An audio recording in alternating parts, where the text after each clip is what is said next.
بسم اللہ الرحمن الرحیم نحمد و نصلی علی رسول الکریم وعلی آلہ وصحبہ وذریۃ اجمعین رب اشرح لی صدری ویسر لی امری واحلل عقدۃ من لسانی یفقہوا قولی واجعل لی وزیرا من اہلی آمین یا رب العالمین سبحانک لا علم لنا الا ما علمتنا انک انت العلیم الحکیم۔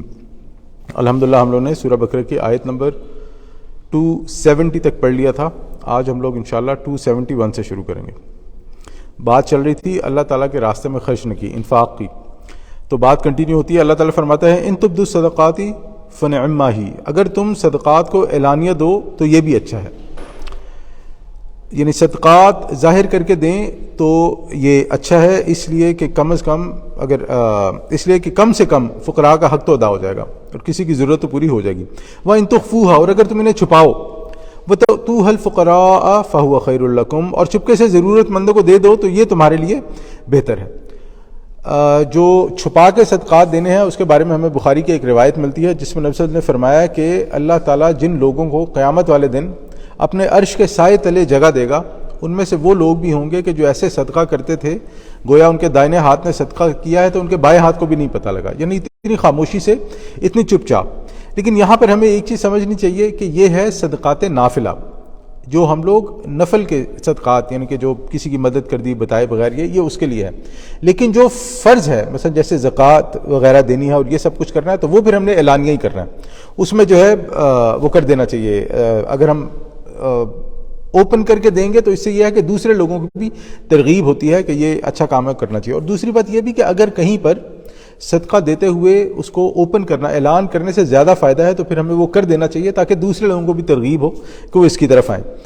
یہاں پر ایک چیز اور بھی ہم توجہ دیں گے کہ عموماً شیطان جو ہے وہ لوگوں کے دل میں یہ وسوسہ بھی ڈال دیتا ہے کہ دیکھو تم کیسے ہو، تم جو ہے نا اپنا بڑا کھول کے اعلان کر کے جو ہے وہ کام کر رہے ہو تاکہ لوگ جو ہیں وہ تم پہ ڈالیں، تم لوگوں پر جو ہے اپنے تقویٰ کا روب ڈالو، یا تو مسجد جاتے ہو 5 وقت نماز پڑھنے کے لیے، تم کس کو دکھانے کے لیے جا رہے ہو؟ تو ہمیں ایسا نہیں کرنا چاہیے، ہمیں اس جھانسے میں نہیں آنا چاہیے کہ شیطان ہمیں یہ بتانے کی کوشش کر رہا ہے کہ تم بڑے متقی بن رہے ہو۔ نہیں، جو چیز ہمیں علل اعلان کرنی ہے، جیسے 5 وقت کی نمازیں ہیں، جیسے روزہ رکھنا ہے یا صدقات وغیرہ دینے ہیں، زکوٰۃ وغیرہ دینی ہے، تو یہ پھر ہمیں اوپن نہیں کرنا ہے۔ البتہ نفل عبادات کو کوشش کرنا چاہیے کہ ہم چھپا کے کریں، جیسے اگر کوئی انسان نفلی روزہ رکھتا ہے یا اگر کوئی انسان تہجد پڑھتا ہے تو وہ پھر اس کا اور اللہ کا معاملہ ہے، کیونکہ اس کا اظہار عموماً بڑے فتنوں کی طرف انسان کو لے جاتا ہے۔ وَيُكَفِّرْ عَنْكُم مِّن سَيِّئَاتِكُم، تو اللہ تعالیٰ تم سے تمہاری برائیوں کو دور کر دے گا۔ اللہ اکبر، یہ جو صدقات ہوتے ہیں اللہ تعالیٰ کے راستے میں خرچ کرنا ہوتا ہے، اس سے اللہ تعالیٰ انسان کی برائیوں کو دور کرتا ہے۔ واللہ بما تعملون خبیر، اور جو کچھ تم کر رہے ہو اللہ تعالیٰ اس سے باخبر ہے۔ اللہ تعالیٰ نیتوں کو جانتا ہے، اللہ تعالیٰ جانتا ہے کہ کوئی انسان کس نیت سے صدقہ دے رہا ہے، کوئی انسان کس نیت سے مال خرچ کر رہا ہے۔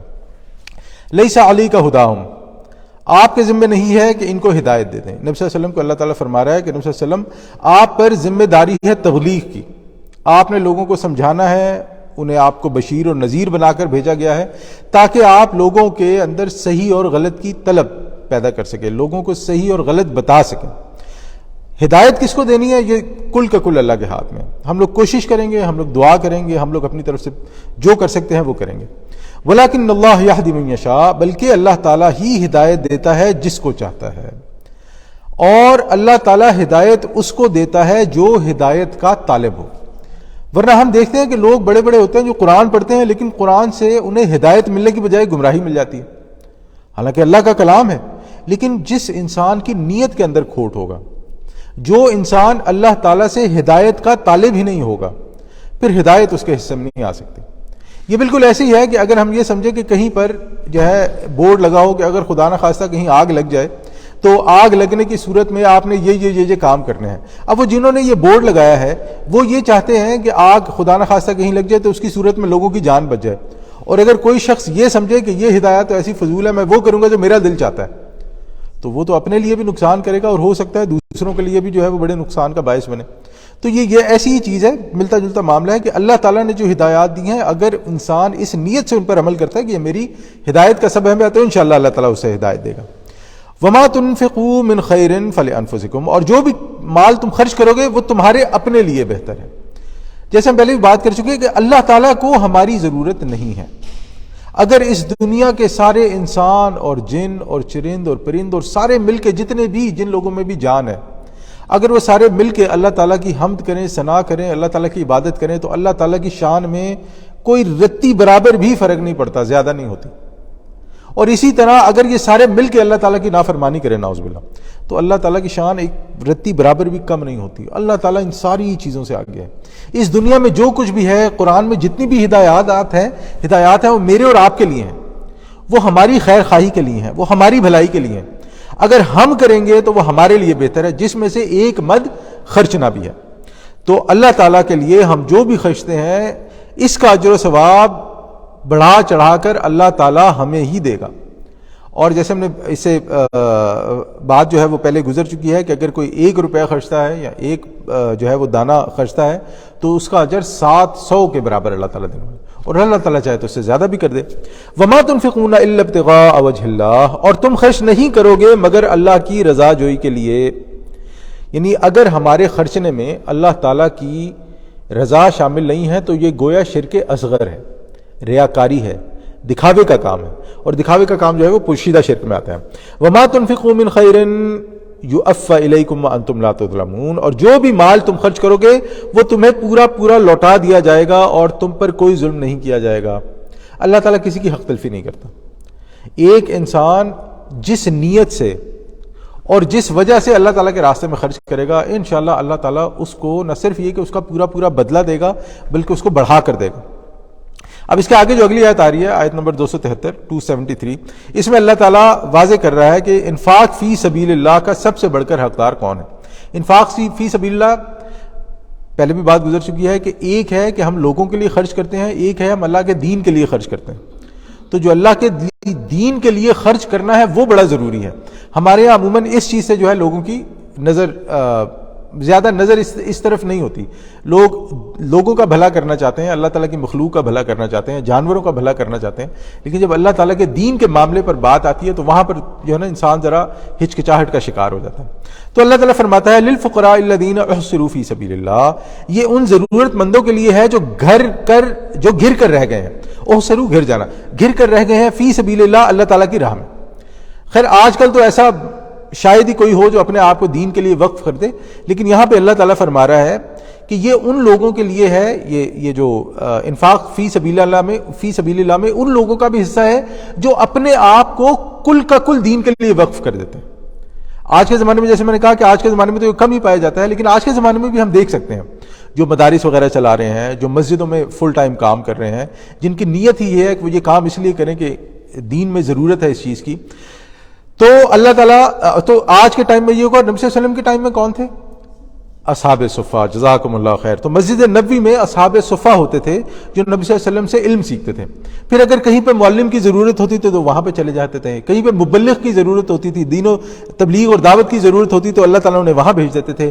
یہ لوگ اپنے آپ کو دین کے لیے وقف کر چکے تھے، اور آج بھی ایسے لوگ موجود ہیں جنہوں نے اپنے آپ کو دین کے لیے وقف کیا ہے۔ ہمیں دیکھنے کی ضرورت ہے، ہمیں ڈھونڈنے کی ضرورت ہے۔ اور اب ہمیں یہاں پر یہ بھی دیکھنا چاہیے کہ اگر کوئی شخص پارٹ ٹائم دین کا کام کرے گا تو پھر اس کا رزلٹ بھی ہمیں پارٹ ٹائم میں ملے گا۔ اب ایک شخص دفتر جاتا ہے، دفتر کے کام کرتا ہے، اپنے افسروں کے معاملات دیکھتا ہے، اپنے جونیئرز کے معاملات دیکھتا ہے، اپنے گھنٹے وہاں پہ صرف کرتا ہے۔ اب آپ بتائیں کہ ایک انسان اپنی زندگی میں سے 8، 10، 11 گھنٹے نکالنے کے بعد اس کے بعد اس نے 5، 7، 8 گھنٹے سونا بھی ہوتا ہے، اس کے بعد پھر اس کی زندگی کے معاملات بھی ہیں، پھر اس کے بیوی بچے بھی ہوتے ہیں، پھر اس کی اپنی ضروریات بھی ہوتے ہیں۔ اب اگر وہ شخص دین کو 1، 1.5، 2 گھنٹے بھی دیتا ہے تو بہت بڑی بات ہے، اس کے لیے تو بہت اچھا ہے، لیکن دین کو اس سے کتنا فائدہ ہو رہا ہے؟ تو اس کا مطلب ہے کہ ہمیں ایسے لوگوں کی ضرورت ہے کہ جو اپنا آپ دین کے لیے وقف کر سکیں۔ اور پھر ہمیں یہ بھی دیکھنا چاہیے، یہ معاملہ بھی بڑا ضروری ہے ہمارے یہاں۔ ہم یہ کرتے ہیں کہ جو دین کے لیے اپنے آپ کو وقف کر دیتا ہے کہتے ہیں اس کو اللہ ہی دے گا، اس کو جو ہے نا کم سے کم اجرت پہ رکھو، اس کو کم سے کم جو ہے نا اس پہ رکھو، کیونکہ اس نے کون سا کوئی بڑا کام کرنا ہے۔ اب یہ بھول جاتے ہیں کہ پیٹ اس کو بھی لگا ہوا ہے، اولاد اس کی بھی ہوتی ہے، گھر اس کا بھی ہوتا ہے، معاملات اس کے بھی چلنے ہوتے ہیں۔ بہرحال ایسا کم لوگ سوچتے ہیں، اور یہاں پر تو خیر مجھے نہیں پتا اتنا زیادہ اس کا مسئلہ ہے یا نہیں ہے، لیکن ہمارے پاکستان میں تو بہت ہی برا حال ہے۔ وہ جو بیچارہ مسجد کا امام ہوتا ہے اس کو جو ہے نا وہ رکھا ہوا ہی انہوں نے صدقات اور خیرات پر ہوتا ہے، اس کو رکھا ہوا ہی انہوں نے سوٹوں پر ہوتا ہے، اور اس قسم کی یعنی کہ مسجد کو بنانے کے لیے، مسجد بلڈ کرنے کے لیے، جو ان کی مسجد اگر کوئی اس کے مینٹیننس کا کام ہے اس کے لیے لاکھوں خرچ دیں گے، لیکن وہ شخص جو دین کا کام کر رہا ہے، اگر اس کی کوئی ضرورت پوری کرنی ہے تو اس کے لیے معاملات جو ہیں وہ بڑی خراب اور بڑے ہی ہلکے ہوتے ہیں. اللہ تعالیٰ بہرحال معاف فرمائے ان لوگوں کو، اور اللہ تعالیٰ توفیق فرمائے لوگوں کو. لا یستطیعون ضربا فی الارض، یعنی زمین میں دوڑ دھوپ نہیں کر سکتے. یہ وہ لوگ ہیں اس وقت کے اصحاب صفہ اور آج کے وہ لوگ بھی جو اپنے آپ کو دین کے لیے کل کا کل وقف کر دیں. وہ ظاہری بات ہے، بڑی نیچرل سی بات ہے کہ وہ پھر زمین میں دوڑ دھوپ کیسے کریں گے؟ وہ دین کا کام کریں یا ادھر کریں. تجارت کرنا ہو تو آپ کو پتہ ہے فل ٹائم کام ہے، جاب کرنا ہو تو فل ٹائم، آپ نے کوئی بھی کام کرنا ہے وہ فل ٹائم ہی ہوتا ہے. یحسبہم الجاہل اغنیاء من التعفف، تو ناواقف آدمی ان کو خوشحال خیال کرتا ہے ان کی خودداری کی وجہ سے یا ان کی خودداری کے سبب. اور یہ بات بھی ہم بالکل صحیح ہے کہ اب وہ فقیر تو ہوتے نہیں ہیں کہ جو آگے بڑھیں لوگوں کے سامنے پھیلائیں، ہاتھ پھیلائیں یا اپنی جھولی پھیلائیں یا جو ہے وہ یہ کہیں کہ نہیں اب آپ آئے ہیں تو کچھ نہ کچھ دے کے ہی جانا ہے. تو اب ہوتا یہ ہے کہ خودداری کی وجہ سے لوگ انہیں پہچان نہیں پاتے کیونکہ وہ خود کسی سے لپٹ کر مانگتے نہیں ہیں. تو یہاں پر یہ بات بھی واضح ہوتی ہے کہ ہمیں ایسے لوگوں کو ڈھونڈنا ہے، پہلی بات. دوسری بات، جب آپ نے ایسے لوگوں کی مدد کرنی ہے تو آپ نے اس بات کا بھی خیال رکھنا ہے کہ ان کی جو عزت نفس ہے اس کو ٹھیس نہ پہنچے. وہ جو دین کے لیے کام کر رہے ہیں اس کو نیچا نہ دکھایا جائے، ان کو اس بات کا احساس نہ دلایا جائے کہ تم کوئی یعنی کہ تمہارے جیسے 10 اویلیبل ہیں. ہمارے ہاں آج یہ بھی بڑا مسئلہ ہوتا ہے کہ کام تو اچھا کرتے ہیں لیکن جسے ہم لوگ کہتے ہیں نا دودھ میں مینگنیاں ڈالنے والا حساب، کہ کام تو بڑا اچھا کرتے ہیں، بڑے مدد بڑی اچھی اس میں، لیکن اس میں کوئی نہ کوئی یہ شیطان کی طرف سے ہوتا ہے. یہ وہ انسان جان بوجھ کے نہیں کرتا، یہ شیطان کی طرف سے ہوتا ہے. شیطان اس انسان کے ذہن میں، اس کے دل میں یہ وسوسہ ڈال دیتا ہے کہ تم کو بہت بڑا کام کر رہے ہو تو اس شخص کو بتاؤ کہ تم اس پہ احسان کر رہے ہو. تو یہ معاملہ بڑا خطرناک ہے. ہم نے جیسے پہلے بھی پڑھا تھا، اس سے پہلے والی آیت میں ہم نے پڑھا کہ اگر کوئی ایذا دیتا ہے صدقہ دینے کے بعد پھر وہ اس کی ضرب صفر سے پھر وہ ملٹی پلائی بائی زیرو ہو جاتا ہے. جو اس نے دیا وہ اللہ تعالیٰ کے اثر ملٹی پلائی بائی زیرو ہو گیا، کیونکہ آپ نے دینے کے ساتھ جس انسان کو دیا ہے اسے تکلیف دی ہے. تو اب یہ ہمارا کام ہے کہ ہم انہیں تلاش کریں اور ان کی ضروریات پوری کریں تاکہ ہمارے دین کا کام چلتا رہے. ہم اس شخص پہ احسان نہیں کر رہے، ہم یہ اللہ تعالیٰ کے لیے کر رہے ہیں. ہم اس شخص کی ضرورت نہیں پڑ رہے، ہم اللہ تعالیٰ کے دین کا کام کرنے کے لیے اس کام کو پورا کر رہے ہیں. تعرفہم بسیماہم، تم پہچان لو گے انہیں ان کے چہروں سے. دیکھیں کچھ لوگ تو ہیں، ہم یہ جانتے ہیں کہ اگر تھوڑا سا فقر اور احتیاج والا معاملہ ہو تو اس کے آثار چہرے پر بھی آتے ہیں، لیکن ہم سب جانتے ہیں کہ باڈی لینگویج سے، انسان کے حالات سے، یہ ساری چیزوں سے ہمیں انہیں پہچان لینا چاہیے، ہمیں اس چیز کو سمجھ لینا چاہیے. لا یسألون الناس الحافا، وہ لوگوں سے لپٹ کر سوال نہیں کرتے، زبردستی لوگوں سے کچھ نہیں نکالتے. اب ہمارے یہاں پر ایک اور بڑا اہم مسئلہ ہے کہ جو اقامت دین کی جد و جہد ہے، جو دین کا کام کرنے والا ہے، جو دین کی جسے کہتے ہیں کہ اقامت دین ہی اس کے لیے لفظ ہے، کہ اب جو لوگ اس میں اپنے آپ کو کھپائیں آخر وہ کریں کیا؟ دیکھا جائے تو وہ اپنا جو معاش ہے وہ کہاں سے کمائیں؟ تو اس کے لیے یہ سوسائٹی کی کلیکٹیو ذمہ داری ہے، کیونکہ ہر شخص یہ کام نہیں کر سکتا. دیکھیں ہمیں ڈاکٹرز کی بھی ضرورت ہے، ہمیں انجینئرز کی بھی ضرورت ہے، ہمیں ٹیچرز کی بھی ضرورت ہے، ہمیں معاشرے کے جتنے بھی پہلو ہیں ان سب میں ایکسپرٹ لوگوں کی ضرورت ہے. تو دین کے لیے کمپرومائز کیوں؟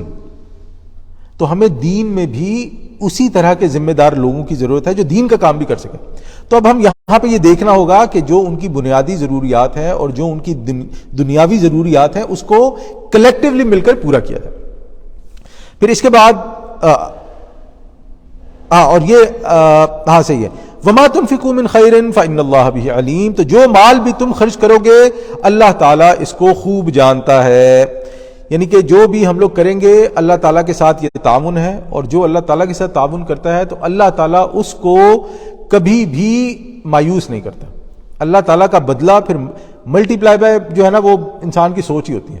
اور ہم دیکھیں گے کئی بار کیا ہوتا ہے کہ ایک انسان نیک کام اچھا کام کرتا ہے، وہ یہ دیکھتا ہے، ہم ایک مثلا تاجر کی مثال لے لیتے ہیں، ایک تاجر ہے جو نیک نیتی سے کام کرتا ہے، لیکن وہ یہ دیکھ رہا ہے کہ باقی لوگ جو بے ایمانی سے کر رہے ہیں ان کا نفع زیادہ ہو رہا ہے، لیکن یہ جو تاجر ہے اس کا 1 2 3 4 5 ڈیلز اس نے کی لیکن اس کا نفع ان کے مقابلے میں کم ہوا اس کا لیٹس سے برابر ہو گیا.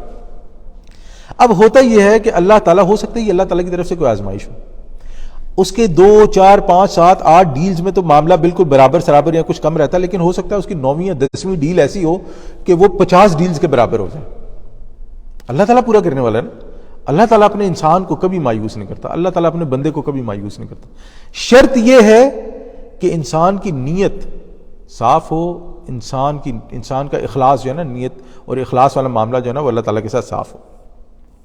اس کے بعد اب آ رہی ہے جو آیات آ رہی ہیں، ان میں سود کی حرمت کا بیان ہے، اور اس کو بیان کرنے سے پہلے چند ایک چیزوں کو ہمارے لیے سمجھنا ضروری ہے۔ دیکھیں آج کی ایک تو شرک ہے نا جو ہمارے سامنے ہے، لوگ شرک کرتے ہیں جو اوپن شرک ہے، کہ اللہ تعالیٰ کے ساتھ کسی چیز کو یا کسی انسان کو یا کسی اللہ تعالیٰ کی بنائی ہوئی چیز کو شریک کر لینا، اس کی عبادات میں، اس کی صفات میں۔ اس کے علاوہ ایک شرک یہ بھی ہے کہ انسان کہے کہ میں اپنی زندگی اپنی ٹرمز پر جیوں گا۔ دیکھیں میں نماز بھی پڑھ لیتا ہوں، میں روزے بھی رکھ لیتا ہوں، میں زکاتیں بھی دیتا ہوں، لیکن میں نے یہ زندگی کیسے جینی ہے یہ مجھے بتانے کا حق کسی کو نہیں۔ میں اپنی مرضی سے جیوں گا، جو میں صحیح سمجھوں گا وہ کروں گا، جسے میں غلط سمجھوں گا اسے نہیں کروں گا، میں جو چاہے کماؤں گا اور جیسے چاہے کماؤں گا، مجھے روکنے والا کوئی نہیں۔ اس سے یہ شرک کی ایک بہت بڑی فارم ہے، یہ شرک کا ایک بہت بڑا مسئلہ ہے جو آج ہمارے مسلمانوں کے اندر عود کرایا ہوا ہے۔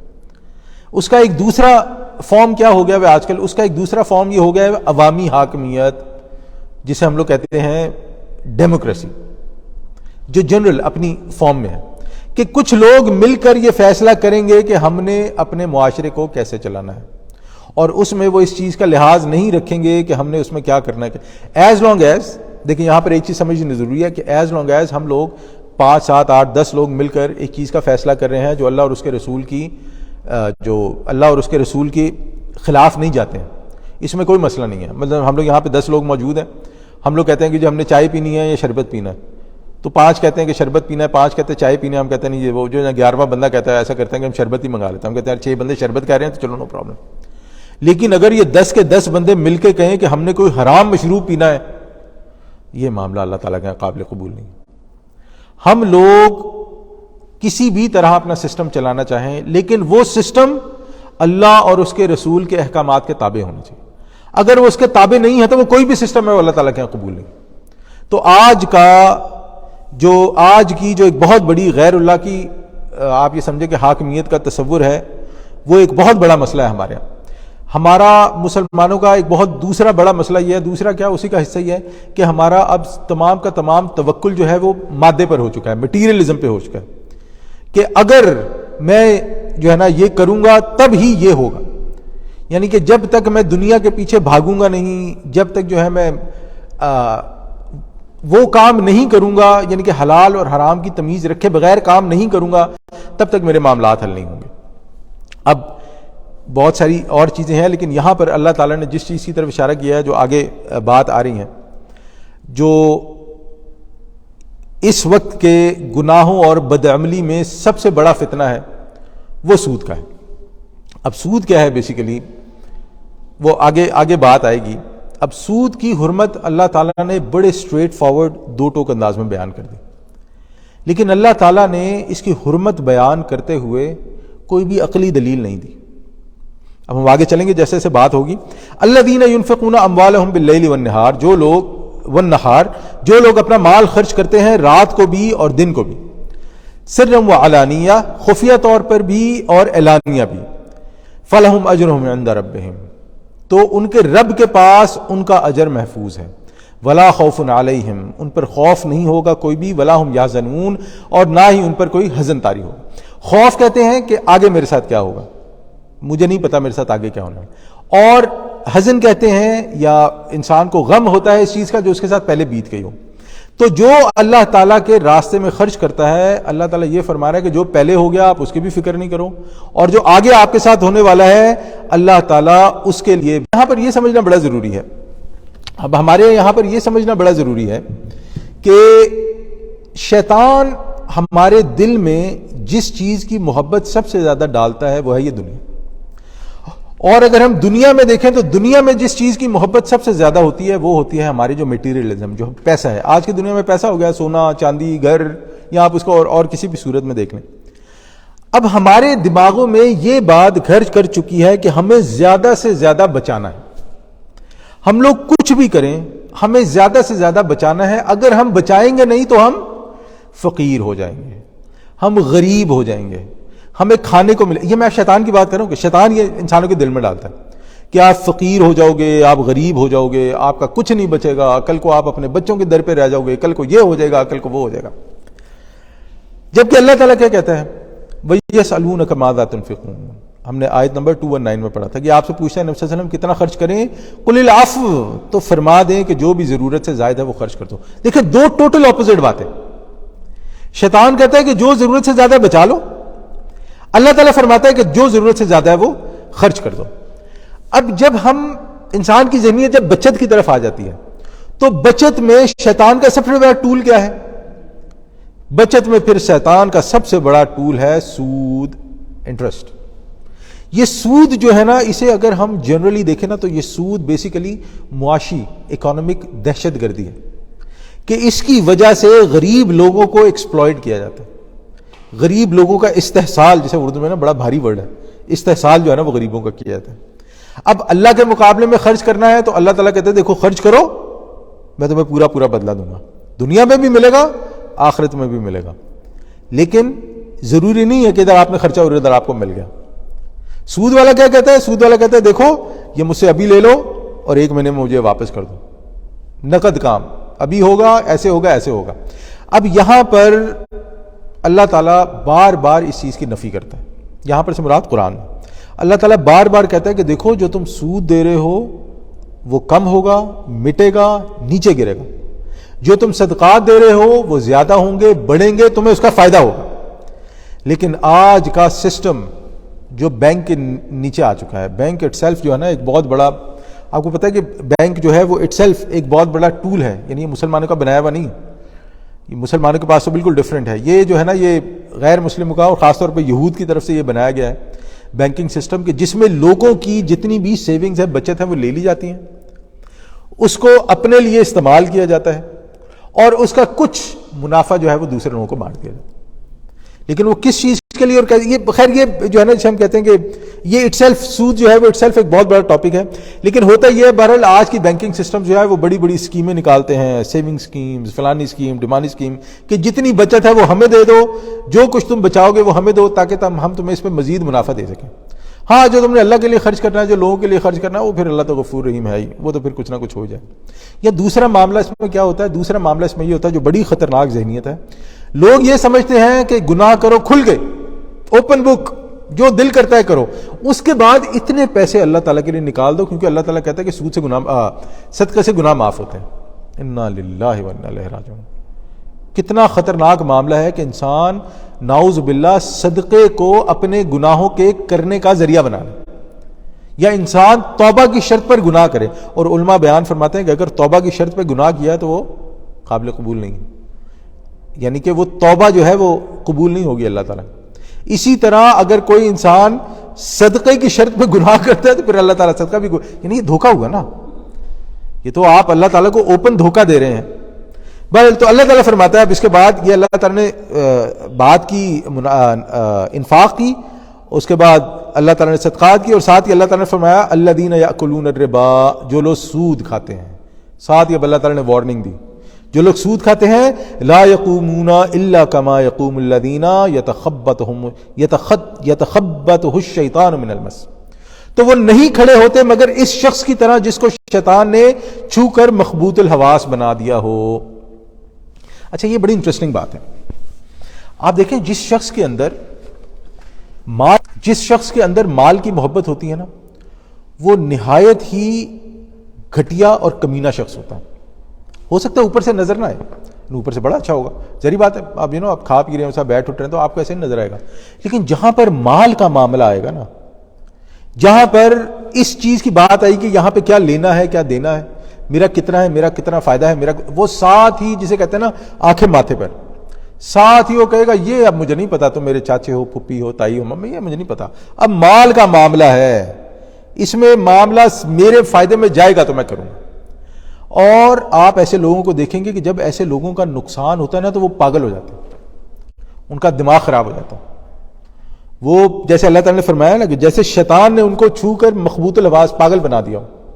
اور دوسری چیز, اگر ہم اپنے ارد گرد دیکھیں نا, جیسے میں عموماً مثال دیتا ہوں, اگر ہم اپنے ارد گرد دیکھیں نا, جو آپ کو ارد گرد ایسے لوگ مل جائیں گے کہ پیسے کی محبت میں وہ لوگ پاگل ہو چکے، ان کے گھر برباد ہو گئے سود کے چکر میں، خاص طور پہ گھر برباد ہو گئے، بچوں کی زندگی برباد ہو گئی، بچوں کی صحت برباد ہوگی، اپنی صحت برباد ہوگی، لیکن اللہ تعالیٰ پھر بھی توبہ کی توفیق نہیں دیتا، کیونکہ اندر دل کے، ان کے جو دل کے اندر جو معاملات چل رہے ہیں وہ یہی ہیں کہ میرا اس پہ یقین نہیں ہے کہ صدقے سے مال بڑھتا، میرا اسی پہ یقین ہے کہ میں سود ہی لوں گا تو میرا کام چلے، یا جو میں کر رہا ہوں اس کے بغیر میرا گزارا نہیں۔ قیامت والے دن تو جو نقشہ ہوگا ظاہر ہے، قیامت والے دن بھی اللہ تعالیٰ یہ فرما رہے کہ کسی قسم کے معاملات ہوں گے، لیکن اگر ہم آج کے جو اسٹاک ایکسچینج وغیرہ ہیں، جو وہ لوگ ہوتے ہیں، ہم لوگ عموماً دیکھتے ہیں وہ اسٹاک میں ایسا ایک کمرہ ہوتا ہے، کمپیوٹر پڑے ہوتے ہیں، ایک ادھر فون پہ بات کرے، ادھر کر رہا ہے، ادھر چیخ رہا ہے، ادھر چیخ رہا ہے، بولے ایسے نہیں لگتا ایسے پاگل خانہ ہے۔ اگر آپ کبھی دیکھیں ان کو جو ہے نا، وہ جسے کہتے ہیں نا، ان کا حال جو ہے نا وہ خراب ہوا ہوتا ہے، وہ معاملہ اوپر چلا گیا، وہ نیچے چلا گیا، آگے ہو گیا، پیچھے ہو گیا۔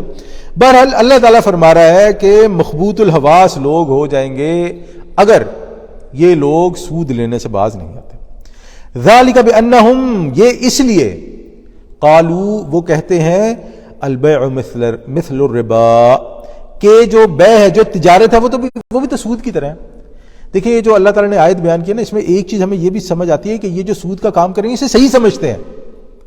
منہ پہ جو مرضی انسان کہے نہیں میں نہیں مانتا، میں نہیں کرتا، اگر کوئی کہتا ہے چلیں ہم اسے، اس کا معاملہ اللہ کے ساتھ چھوڑتے ہیں کہ انشاءاللہ وہ اس سے نکلنے کی کوشش کر رہا ہوگا، لیکن ایک شخص کہتا ہے کہ یہی طریقہ ہے، آپ لوگ جو ہے نا مسلمان پیچھے 14 سال پتہ نہیں کون سی دنیا میں رہتے ہو، یہی معاملہ ہے دنیا میں تجارت کرنے کا، تو اب وہ انسان جو ہے نا وہ اب اپنے لیے بہت معاملات خراب کر رہا ہے۔ اس وجہ سے اللہ تعالیٰ نے وہی بات ہے، ذالک بانہم قالوا انما البیع مثل الربا، اس لیے کہ وہ اس وجہ سے وہ کہتے ہیں کہ جو تجارت ہے وہ بھی تو سود ہی کی طرح ہے۔ دیکھیں سود یہ ہے کہ آپ نے 100 روپے دیے اور 110 روپے آپ نے واپس لیے، لیکن تجارت یہ ہے کہ آپ نے 110 کا مال خریدا اور آپ نے 110 کا بیچ دیا۔ عقل میں بات ابھی شاید سمجھ نہ آئے، اس لیے اللہ تعالیٰ نے بھی عقلی جواب نہیں دیا۔ اللہ تعالیٰ نے فرمایا وَأَحَلَّ اللَّهُ الْبَيْعَ وَحَرَّمَ الرِّبَا، اللہ تعالیٰ نے بیع کو حلال کیا ہے، تجارت کو حلال کیا ہے، اور ربا کو، سود کو حرام ٹھہرایا ہے۔ This reason should be good enough، ہمارے لیے یہ کافی ہو جانا چاہیے کہ اللہ تعالیٰ نے فرمایا سود حرام ہے، مطلب سود حرام ہے۔ جب اللہ تعالیٰ فرماتا ہے نا کہ اللہ تعالیٰ نے بیع کو حلال کیا ہے اور سود کو حرام کیا ہے، تو بیسیکلی اس کے اندر ایک کوشچن پوشیدہ ہے کہ اللہ کو مانتے ہو کہ نہیں، رسول کو مانتے ہو کہ نہیں، قرآن کو مانتے ہو کہ نہیں، مسلمان ہو کہ نہیں، اللہ اور اس کے رسول کے حکم کے آگے اپنا سر جھکاتے ہو کہ نہیں، جیسا اللہ تعالیٰ سورہ حشر میں فرماتا ہے نا وما آتاکم الرسول فخذوہ، جو رسول تمہیں دے وہ لے لو، وما نہاکم عنہ فانتہوا، اور جس سے تمہیں باز رہنے کو کہے، جس سے تمہیں روکے تو اس سے رک جاؤ۔ تو یہاں پر بھی معاملہ بڑا سود کا سیدھا معاملہ ہے، چاہے ہمارے پاس اس کے 110 کا 1110 ریزنز ہوں، لیکن ہم نے جو چیز غلط ہے وہ غلط ہے، نہیں کرنی۔ یہاں پر ایک چیز اور کی بھی وضاحت بڑی ضروری ہے۔ دیکھیں ایک، اب ہم کیونکہ اس دنیا میں رہتے ہیں، ایک ہے ہمارا معاملہ بینک کے بغیر چل ہی نہیں سکتا۔ اب ایک انسان نوکری کرتا ہے، اس کی تنخواہ بینک میں آنی ہی آنی ہے، وہ کچھ نہیں کر سکتا۔ اگر آپ کہیں پہ تجارت کرتے ہیں اور اس تجارت میں بینک جو ہے وہ آپ کا ہونا ہی ہونا ہے، آپ اس کا کچھ نہیں کر سکتے۔ یا اور اس قسم کے معاملات ہیں جہاں پر انسان کی وسعت سے باہر ہے، تو اس کا ہم اللہ تعالیٰ سے امید رکھیں گے کہ یا اللہ یہ ہمارے جو ہے جو ریسٹرکشن جو ہے یا میری جو ہے پہنچ سے باہر ہے، میں اس کا کچھ نہیں کر سکتا، اللہ تعالیٰ مجھے معاف فرمائے۔ لیکن ایک شخص ہے جس کے پاس آلٹرنیٹ موجود ہے اور پھر بھی یہ رستہ اختیار کرتا ہے، پھر اس کے اللہ تعالیٰ کے بعد اس کی کوئی معافی نہیں ہے۔ اللہ تعالیٰ کو جھکے ہوئے لوگ، اللہ تعالیٰ کو جو اللہ تعالیٰ کے سامنے سر تسلیم خم کر دیں وہ پسند ہے، اور اللہ تعالیٰ ان کے بارے میں وارننگ زیادہ دیتا ہے کہ جو لوگ اڑ جاتے ہیں، ایروگنٹ ہو جاتے ہیں، پھر اللہ تعالیٰ فرماتا ہے۔ اچھا ہاں ایک چیز اور یہاں پر بڑی ضروری ہے، اللہ تعالیٰ جب یہ فرماتا ہے کہ اللہ تعالیٰ نے بیع کو حلال کیا اور سود کو حرام کیا، تو نبی صلی اللہ علیہ وسلم کی ایک حدیث اس پر بڑی زبردست وضاحت کرتی ہے۔ مسلم کی روایت ہے جس میں نبی صلی اللہ علیہ وسلم نے فرمایا کہ سود دینے والا، سود لینے والا، سود کھانے والا، سود کھلانے والا، سود لکھنے والا اور سود پر گواہ بننے والا، یہ 6 کے 6 لوگ جرم میں برابر کے شریک ہیں، یعنی کہ ان کا گناہ برابر کا ہے۔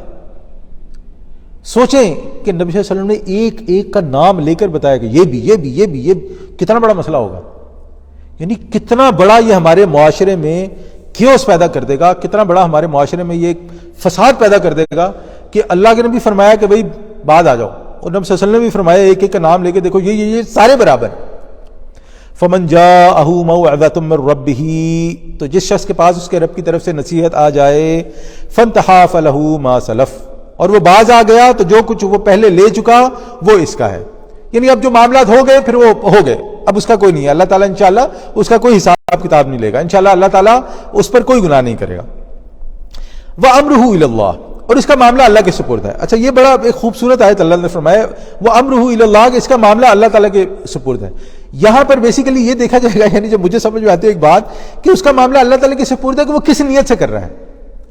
کیا وہ واقعی اس نیت سے کر رہا ہے کہ اب جب ہو گیا اللہ تعالیٰ مجھے معاف کرے، یا وہ اس نیت سے کر رہا ہے دیکھو میں کروں گا تو لوگ کہیں گے کہ ایسا بے شرم آدمی ہے. ایسے بھی ہوتا ہے نا، کچھ لوگ اپنا نقصان اس لیے کر لیتے ہیں کہ دوسرے لوگ کہیں گے دیکھو، لیکن اس کے دل کے اندر کیا ہوتا ہے کہ صحیح یہی کام تھا، لیکن اب جو ہے نا اتنے لوگوں میں نے رہنا بھی ہے، کھانا بھی ہے، تو یہ اس کا معاملہ پھر اللہ کے پاس ہے. اور دوسرا سود یہ علماء یہ بھی فرماتے ہیں کہ اس کا معاملہ اللہ تعالیٰ کے پاس ہے. اللہ تعالیٰ چاہے گا تو اسے معاف کر دے گا، اللہ چاہے گا تو اسے سرزنش کرے گا، لیکن ہم اللہ تعالیٰ کے غفور اور رحیم ہونے کے قائل ہیں اور ہم یہ امید کرتے ہیں کہ انشاءاللہ اللہ تعالیٰ اسے معاف کر دے گا. اچھا یہ سب کرنے کے بعد پھر اللہ تعالیٰ کیا فرماتا ہے، ومن عاد، اب جو پھر بھی لوٹ آئے، یعنی پھر بھی باز نہ آئے.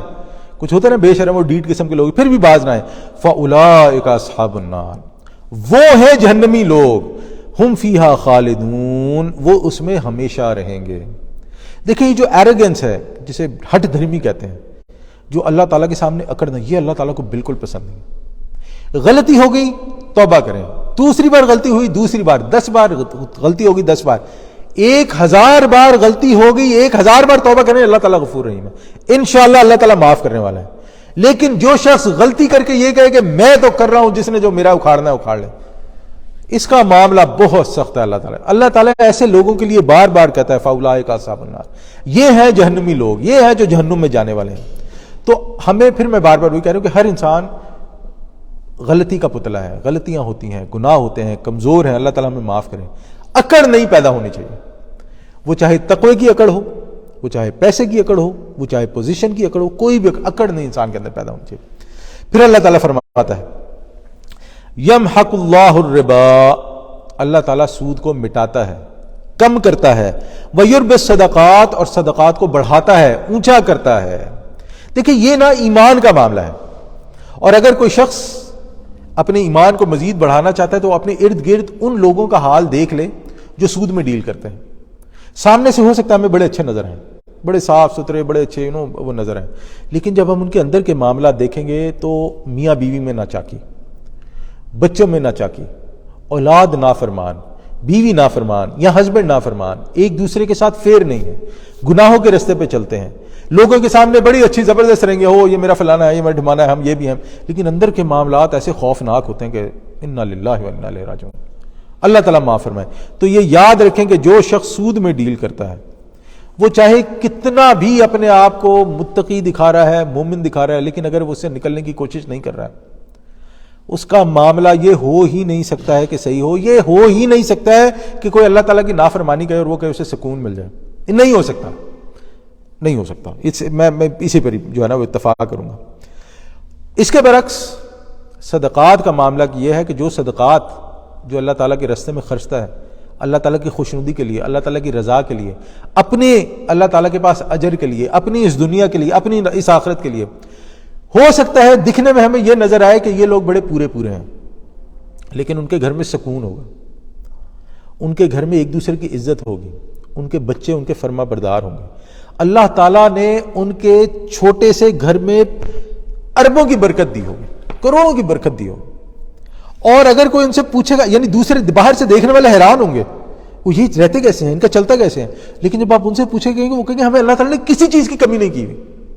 اللہ اکبر، لا الہ الا اللہ، لا حول ولا قوت الا باللہ. اللہ تعالیٰ کے لیے جو کرتا ہے اللہ تعالیٰ، میں یعنی کہ اس پہ انسسٹ نہیں کر سکتا، I cannot insist enough کہ اللہ تعالیٰ ان کے لیے کیسے کیسے خیر اور برکت کے معاملات جو ہے نا ان کو عطا فرماتا ہے.